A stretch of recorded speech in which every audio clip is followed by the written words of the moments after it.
Já aconteceu do seu bolo solar ou ficar abatumado?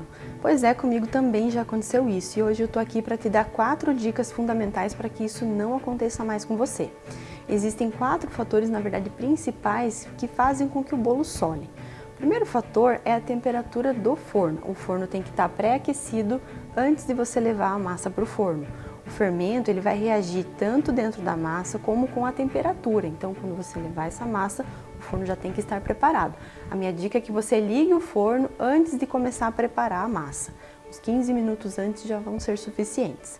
O segundo fator que pode interferir para que a sua massa sole é a temperatura dos ingredientes. O que a gente está acostumado a fazer? Por exemplo, a minha receita pede leite e ovos.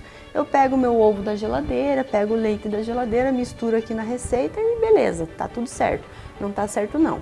Os ingredientes eles têm que estar em temperatura ambiente. Então a minha dica, tira os ingredientes da geladeira uns 30 minutos antes de você preparar a sua massa. Isso vai garantir com que os ingredientes fiquem na temperatura ambiente. Essa é a forma correta, a não ser que a receita peça de uma forma diferente. Por exemplo, existem receitas que pedem o leite morno, a água aquecida. Aí sim é um caso diferente, mas normalmente os ingredientes têm que estar em temperatura ambiente. É muito difícil que a receita peça um ingrediente gelado, por exemplo. Então essa é a segunda dica. A terceira dica é a forma com que você mistura os ingredientes da receita. A farinha, por exemplo, é um ingrediente muito delicado, ela não gosta de ser mexida. Se eu for mexer um bolo que leva farinha e eu mexer vigorosamente, com muita velocidade, muita força, vou fazer com que essa farinha desenvolva o glúten na receita. E esse glúten não vai permitir que o bolo fique fofinho, ele vai deixar o bolo pesado. Então, para receitas de bolo, normalmente nós não batemos a farinha com velocidade, com muita rapidez. Antigamente eu pensava assim, quanto mais bater, mais fofinho vai ficar.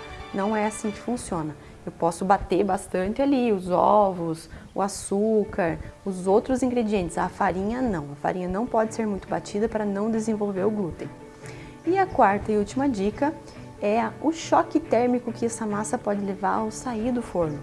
Então, jamais você pode abrir o forno enquanto a massa estiver assando, porque isso vai causar um choque térmico, vai fazer com que o seu bolo desça na hora. E também, quando você tirar o bolo do forno, que ele já está pronto, procure deixar num local onde não pegue tanto vento, onde não tenha tanta diferença de temperatura, porque esse choque térmico do bolo com o ambiente também pode ser um causador de fazer o seu bolo solar. Tá certo? Espero que vocês façam essas dicas e que o seu bolo não sole nunca mais.